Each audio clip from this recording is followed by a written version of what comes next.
திருச்சிற்றம்பலம். தென்னாருடைய சிவனை போற்றி, எந்நாட்டவருக்கும் இறைவா போற்றி. அனைவருக்கும் வணக்கம். நாம் இன்னைக்கு மகர ராசிக்குண்டான ஜனவரி மாத பலன்களை பத்தி பார்க்கலாம். அதற்கு முன்னாடி நம்மளுடைய சேனலை சப்ஸ்கிரைப் பண்ணிக்கோங்க. பெல் பட்டன்ல ஆல் அப்படின்னு சொல்லக்கூடிய பட்டனை கிளிக் பண்ணிக்கோங்க. அப்பதான் நம்ம போடக்கூடிய அனைத்து பதிவுகளுமே உங்களுக்கு உடனுக்குடன் வந்துகிட்டே இருக்கும்.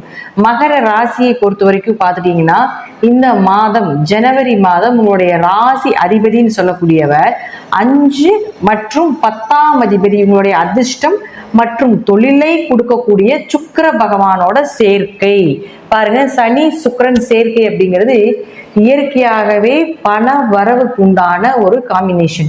நிறைய சேர்க்கைகள் இருக்கு. சனி சுக்கிரன் அப்படிங்கிறது ஒரு வகையான பண வரவுக்கு உண்டான சேர்க்கையை ஏற்படுத்தி கொடுக்கும். அதனால அதுவும் மகர ராசிக்கு பார்த்துட்டீங்கன்னா, உங்களுடைய ராசி அதிபதியும் 2ஆம் அதிபதி பண வரவு கொடுக்கக்கூடிய கிரகமே உங்களுக்கு சனி பகவான் தான். உங்களை இயக்கக்கூடிய கிரகங்களும் சனி பகவான் தான். அவர் 5ஆம் இடம் சொல்லக்கூடிய அதிர்ஷ்ட ஸ்தானாதிபதியோட சேர்ந்து நிற்கும் பொழுது இந்த மாதம் உங்களுக்கு மிகப்பெரிய அதிர்ஷ்டம் காத்து கொண்டிருக்கிறது. ஏதாவது ஒரு வழி வகையில பண வரவு அப்படிங்கிறது நிச்சயமாக கிடைக்கும். ஜாதகத்திலேயே இந்த காம்பினேஷன் இருந்ததுன்னா அவர்களுக்கு வருடம், அதாவது ஆயுள் முழுவதும் பார்த்துட்டீங்கன்னா ஜீவனத்துக்கு குறைவு இருக்காது, பணத்துக்கும் தொழிலுக்கும் குறைவில்லை அப்படின்னு தான் அமைப்பு. ஆனா இந்த மாதம் ஒரு மாதம் மட்டும் இந்த மகர ராசிக்காரர்களுக்கு இந்த காம்பினேஷன் தொழிலில் நல்ல வளர்ச்சியை ஏற்படுத்தி கொடுக்கும். அதே போல பார்த்துட்டீங்கன்னா, உங்களுடைய கர்மாவை கழிப்பதற்கு இது ஒரு வாய்ப்பாக நீங்க எடுத்துக்கொள்ளலாம். ஏன்னா மகர ராசிக்கு பார்த்துட்டீங்கன்னா கர்மஸ்தானாதிபதி யாருன்னா சுக்கிரன் தான்.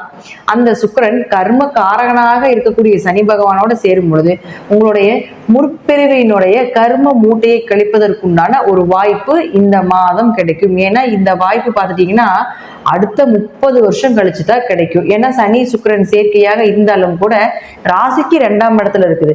இதே பாருங்க, அடுத்த வருஷம் ஆகும்போது 3ல போய் மறைஞ்சு நிற்கும். அப்போ 3ங்கிறது பெரிய அளவுக்கு ஒன்றும் பெருசா கொடுக்காது, பலன்களை திருப்பி பெருசா கொடுக்காது. ஆனா 2ஆம் இடத்துல இருக்கும் பொழுது இதன் மூலமாக நீங்கள் உங்களுடைய கர்ம மூட்டைகளை கழிக்க வேண்டும் என்று, பாவ கர்ம மூட்டைகளை கழிக்க வேண்டும் என்று நினைத்தால் இந்த மாதம் இதை பயன்படுத்தி கொள்ளுங்கள். ஏதாவது உங்க ஜாதகத்துல சொல்லியிருப்பாங்க இல்லைங்களா, இந்த போல இந்த கோயிலுக்கு போங்க, இந்த தோஷங்கள் நிவர்த்தி பண்ணுங்க, இந்த கடல்ல குளியுங்க, இந்த ஆத்துல போய் இந்த மாதிரி பரிகாரங்கள் பண்ணுங்க அப்படின்னு நிறைய சொல்லியிருப்பாங்க இல்லைங்களா.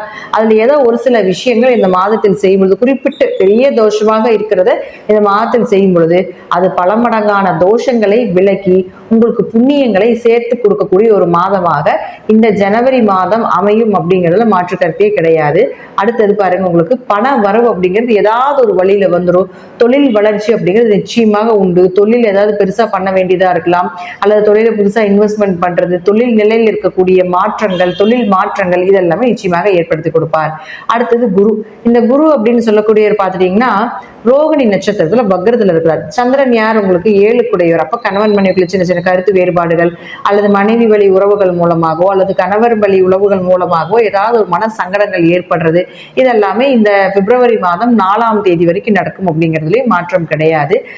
செவ்வாய் அப்படிங்கிறது உங்களுக்கு லாபஸ்தானாதிபதி. ஏதாவது ஒரு வழி வகையில மனைவி வழி மூலமாக, கணவர் வழி மூலமாக, ஏதாவது ஒரு வழியில உங்களுக்கு கண்டிப்பாக பார்ட்னர் மூலமாக கூட, ஏதாவது நண்பர்கள் மூலமாக கூட உங்களுக்கு பண வரவு அப்படிங்கிறது, லாபங்கள் அப்படிங்கிறது நிச்சயமாக கிடைக்கும் அப்படிங்கிறது மாற்றம் இல்லை. அடுத்தது பாருங்க, இந்த புதன் அப்படின்னு சொல்லக்கூடியவர் உங்களுடைய ராசிக்கு 6 மற்றும் 9ஆம் அதிபதி. இந்த புதன் அப்படின்னு சொல்லக்கூடியவர் 12ஆம் வீட்டுக்கு 4ஆம் தேதியிலிருந்து 24ஆம் தேதி வரைக்கும் இருக்கிறார். அப்ப 6ஆம் அதிபதி 12இல் இருந்தால் கொஞ்சம் விரைய செலவுகள், மருத்துவ செலவுகள் இயற்கையாகவே உண்டு. ஆனா வெளிநாடு, வெளியூர் பயணங்கள், வேலைக்காக வெளிநாடு போறது, தீர்த்த யாத்திரை போயிட்டு வர்றது, அல்லது வாங்கின கடனை கட்டுறதுக்கு உண்டான வாய்ப்புகள் இதெல்லாமே நிச்சயமாக ஏற்படுத்தி கொடுப்பார். அப்ப அவரே உங்களுக்கு 9ஆம் அதிபதியும் ஆகிறதுனால தந்தைக்கு ஏதாவது ஒரு மருத்துவ செலவுகளோ, அல்லது தந்தை உறவு மூலமாக ஏதாவது ஒரு விரயங்களோ, இது போல சின்ன சின்ன விஷயங்களும் நிச்சயமாக ஏற்படுத்தி கொடுப்பார் அப்படிங்கிறதுலையும் மாற்று கருத்தையே கிடையாது. அடுத்தது உங்களுக்கு சூரியன். இந்த சூரியன் அப்படின்னு சொல்லக்கூடிய பாருங்க, உங்களுடைய ராசிக்கு 8ஆம் அதிபதி. பொதுவா சூரியன் பாருங்க உங்களுடைய ராசிக்கு 12ல தான் இருக்காரு. 8 குடையவர் 12ல. இந்த ஒரு 20ஆம் தேதி வரைக்குமே உங்களுக்கு இந்த மகர ராசிக்காரர்களுக்கு மேக்சிமம் ஈக்குவலா நல்லது கெட்டது அப்படிங்கிறது ஈக்குவலா சேர்ந்துதான் நடக்கும். 14ஆம் தேதி வரைக்குமே மகர ராசிக்கு 8ஆம் அதிபதியாகி சூரியன் 12ல நிற்கிறார், விரயத்துல நிற்கிறார். அப்ப திடீர்னு பண இழப்புகளோ அல்லது கடன் வாங்கினதுனால ஏதாவது பிரச்சனைகளோ அல்ல கடன் கொடுத்ததுனால அந்த கடன் திரும்பி வராதனால ஒரு சின்ன சின்ன மன உளைச்சல்களோ இதெல்லாமே ஏற்படுத்தி கொடுக்கும். ஆனா இந்த 8ஆம் அதிபதி அப்படின்னு சொல்லக்கூடியவர் 14ஆம் தேதிக்கு மேல உங்க ராசிக்குள்ள வருகிறார்.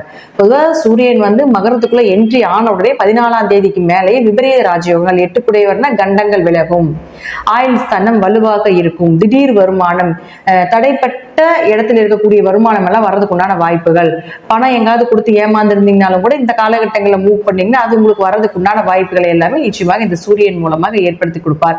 ஆனா சின்ன சின்ன அவமானங்களும் சின்ன சின்ன மனக்கசப்புகள், ஏன்னா 8ஆம் இடங்கிறது அதை கொடுக்கக்கூடிய ஒரு அமைப்பு தான்.